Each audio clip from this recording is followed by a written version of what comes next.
Would you like to discover how regular downshifting can help you de-stress and recharge your spiritual batteries? Keep watching. You might be surprised to hear what I've discovered during my Sabbath experiment. Jesus observed the Sabbath and he often took time to stop and rest. And one way that we can be more like him is to do what he did. When I started to explore the idea of a Sabbath rest, I knew that I wanted to incorporate a digital detox, that is, no phone, iPad, laptop or TV. And as in the Jewish tradition, I also chose to prepare all my food beforehand so that I could fully relax, rest and recharge during my Sabbath. I chose to start my Sabbath or Shabbat on a Saturday evening. I kind of hoped it would help me feel rested and refreshed, ready for church on a Sunday. So each Saturday I prepared a tasty stew, and in the afternoon I've made a traditional challah bread. I've laid the table, put out the candles and matches, and put a bottle of wine and a glass on the table, and put my sheet of the Sabbath prayers printed in English on the table too. I also put out a notebook so that if anything comes to my mind that I need to do, instead of it preoccupying my mind, I write it down so I can attend to it later. And that's been really, really helpful. I've also made sure that I have a good book that I look forward to reading each week. Mostly it's just been me on my own celebrating my Sabbath, but a couple of times I've welcomed family members in and I think they've enjoyed it. Because I didn't want to fail straight out of the gate, I've been finishing my Sabbath style rests about midday on a Sunday, simply because that felt right for me. I've been incorporating a Sabbath rest into my life on and off for about 5 months now, and it's already taught me so much. Here's what I've learnt. My first week was a mixture of excitement and anticipation and worry. Would I be able to occupy my time without all the usual distractions? But once I started to light the candles, I really was enveloped in this sense of calm. That's all I can describe it as.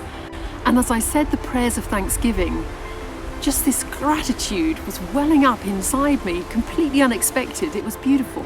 It's so great to have permission to cast off from the restraints of the past and the worries about the future. Just to let go of that mental to-do list and to step fully into the present moment, which I think we do so rarely.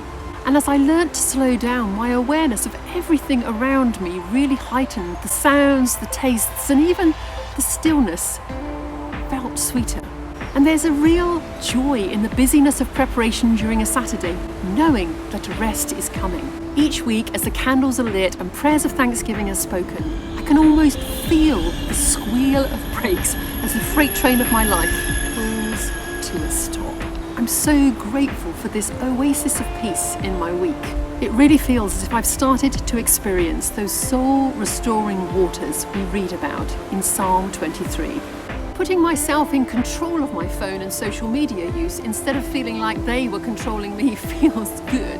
So too does this act of self-love, caring for myself with this oasis of time, which enables me to care for others. As the weeks have passed, I've allowed myself to experience and become more comfortable with silence. And I've loved having a time where I can indulge in reading without the pressure of feeling I should be doing something else. After each evening of rest and reflection, as I stop and rest, focus on him instead of my problems, it seems the most natural thing in the world for that thankfulness to overflow into worship.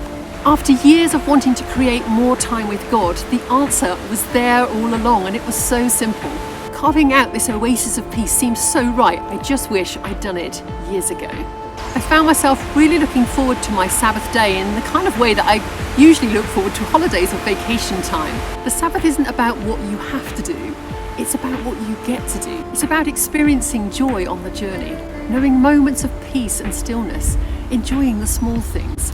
And it's also a time to set aside that busyness and to focus on the things that really matter. Perhaps it's because we forget to prioritize rest, especially our own, that it's the only one of the 10 commandments that we are asked to remember. The more we get a Sabbath rest inside us, the more I believe that spirit of rest will permeate not only our week, but our entire life. Of course, it's still early in my journey to explore the full impact of the Sabbath on my life, but so far I am a huge fan. If you have any questions about my Sabbath experiment, please feel free to comment below and I'll do my best to answer them either below or in a future video. If you've enjoyed this video, please subscribe below and hit the bell icon to be notified of future videos. You might also be interested in the other videos in this series about the Sabbath experiment. Thanks so much for watching.